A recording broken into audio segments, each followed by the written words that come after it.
ठीक है। अब there are many situations where we want that friction should be there, and there are many situations where we see that friction should not be there. Friction हमेशा motion के opposite act करता है। Friction हमेशा energy का loss करता है। Friction के द्वारा जो लॉसेस होते हैं वो नॉट रिकवरेबल लॉसेस होते हैं कि जो लॉस हो गया एनर्जी का वो अब रिकवर नहीं हो सकता। It is a waste of energy.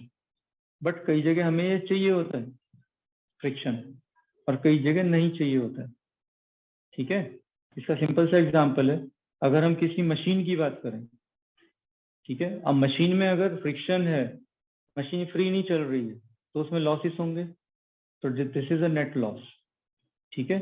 हम चाहते हैं मशीन बिल्कुल फ्री चलनी चाहिए, विदाउट फ्रिक्शन चलनी चाहिए, ताकि लॉसेस मिनिमम हो। जितनी भी एनर्जी हम उसमें इन्वेस्ट कर रहे हैं वो सारी की सारी कन्वर्ट हो जाए दूसरी फॉर्म्स के अंदर।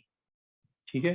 फैन है, फैन को हम इलेक्ट्रिकल एनर्जी दे रहे हैं, और वो फैन इलेक्ट्रिकल एनर्जी की वजह से गोल घूमता है। अगर उसको गोल घूमने में मान लो जोर लगाना पड़ रहा है, तो फिर वो जोर लगाने जो पड़ रहा है उसको, वो उसमें लॉस ऑफ एनर्जी। अगर फैन बिल्कुल फ्रीली घूम रहा है, उसको कोई फोर्स ज्यादा लगाना नहीं पड़ रहा, ठीक है, तो उस केस में वो मिनिमम लॉसेस के साथ भी रोटेट कर सकता है। लॉसेस तो होंगे, जहां भी दो सरफेसेस कांटेक्ट में होंगे कुछ ना कुछ फ्रिक्शन होगा। हम मिनिमाइज कर सकते हैं, हम कम कर सकते हैं, उसको एलिमिनेट नहीं कर सकते। एलिमिनेट का मतलब फिर वो बिल्कुल अधर हो गया, अब सरफेसेस कांटेक्ट में नहीं है, वो तभी वो सिचुएशन हो सकती है। ठीक है। सारे मशीनरीज के अंदर ऑब्जेक्ट जहां भी मूव कर रहे हैं सरफेसेस, उन सब में हमें फ्रिक्शन नहीं चाहिए होता है। तो वहां पे हम इस फ्रिक्शन को रिड्यूस करने के लिए कोशिश करते हैं, अरेंजमेंट्स करते हैं। उसके लिए सबसे ज्यादा तो यूज होता है लुब्रिकेंट्स का। लुब्रिकेंट्स यूज करके हम दो सरफेसेस के बीच में जो फिजिकल कांटेक्ट है वो खत्म कर देते हैं, उनके बीच में थिन लेयर ऑफ लुब्रिकेंट ले आते हैं। अब लुब्रिकेंट एक सरफेस क्या होता है, दूसरी सरफेस से फिर स्लाइड कर रही होती है फ्रीली, क्योंकि वो अब लुब्रिकेंट के सरफेस के ऊपर स्लाइड कर रही है। तो जो फ्रिक्शन है वो काफी हद तक मिनिमाइज हो जाता है by the use of lubricants. But इसको और फर्दर अगर रिड्यूस करना होता है या रिड्यूस करने की जरूरत है, तो फिर हम स्पेशल डिवाइसेस यूज करते हैं कॉल्ड बॉल बेयरिंग्स। दो सरफेसेस के बीच में बॉल्स को ले आते हैं। ये बॉल्स जो है रोल करती हैं। जब बॉल रोल कर रही होती है तो जो रिलेटिव मोशन की जिसकी मैंने बात की थी आपसे, वो रिलेटिव मोशन जीरो हो जाती है। When ball is rolling on the surface, there is no sliding. It is simply rolling. The relative motion of two surfaces becomes zero, which reduces this force of friction to the bare minimum. तो ball bearings के use से जो force of friction है वो करीब 0.4, 0.2, 0.3% तक रह जाती है। इतना रिड्यूस हो जाता है। ठीक है। नॉर्मल फोर्स ऑफ फ्रिक्शन अगर 0.4 है, 40% है, 30% है, ठीक है, तो 40-30 का सीधा 3 या 4% पे आ जाता है बॉल बियरिंग्स के यूज से। तो बॉल बियरिंग्स इतने इफेक्टिव हैं इस फोर्स ऑफ फ्रिक्शन को रिड्यूस करने में। तो जितने भी व्हीकल्स हैं इसमें सारे मूविंग ऑब्जेक्ट्स होते हैं, मशीनरी है, सारे मूविंग व्हील्स हैं, मूविंग गियर्स हैं, जो ट्रांसमिशन और मोशन के लिए काम करते हैं।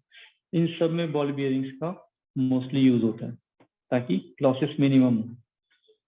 और काफी जगह ऐसी हैं जहाँ पे हमें फोर्स ऑफ फ्रिक्शन चाहिए होता है। फॉर एग्जाम्पल, जब हम चल रहे हैं, हमारे चलने में फोर्स ऑफ फ्रिक्शन चाहिए होता है।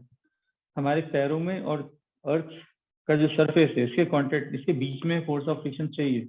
अगर ये फोर्स ऑफ फ्रिक्शन नहीं होगा तो हम चल नहीं पाएंगे। We can not walk without this friction. We have to push the ground back to move forward. ठीक है। और फोर्स ऑफ फ्रिक्शन भी फिर हमें आगे की तरफ पुश कर रहा होता है। ये बहुत जरूरी है। व्हीकल्स और रोड के बीच में फोर्स ऑफ फ्रिक्शन चाहिए होता है। जब व्हील्स का फोर्स ग्राउंड पे लगता है, ठीक है, तब एक equal and opposite force forward direction में फोर्स ऑफ फ्रिक्शन की वजह से लगता है, जिसकी वजह से व्हीकल आगे स्पीड अप होता है। अगर रोड के अंदर और व्हीकल के व्हील्स के अंदर फोर्स ऑफ फ्रिक्शन नहीं होगा, ठीक है, तो व्हील्स वहीं पे घूम रहे होंगे, जो व्हीकल है वो आगे मूव ही नहीं कर पाएगा। और कोई भी मूविंग व्हीकल, ठीक है, स्टॉप नहीं हो सकता जब तक फ्रिक्शन नहीं है। तो फ्रिक्शन कहीं पे बहुत ज्यादा जरूरी है, चाहिए होता है, और कहीं पर बिल्कुल नहीं चाहिए होता है। It is purely the matter of application कि किस प्रकार से हम इस फोर्स को कहाँ, फ्रिक्शन फोर्स को कहाँ पे यूज कर रहे हैं, कहाँ पे रिक्वायर्ड है, कहाँ पे रिक्वायर्ड नहीं है। जहाँ पे रिक्वायर्ड है हम वहाँ पे उसको मैक्सिमाइज करना चाहते हैं, जहाँ पे रिक्वायर्ड नहीं है वहाँ पे हम इसको मिनिमाइज करना चाहते हैं, ताकि इसका बेस्ट एप्लीकेशन हम अपने डेली लाइफ में यूज कर सकें।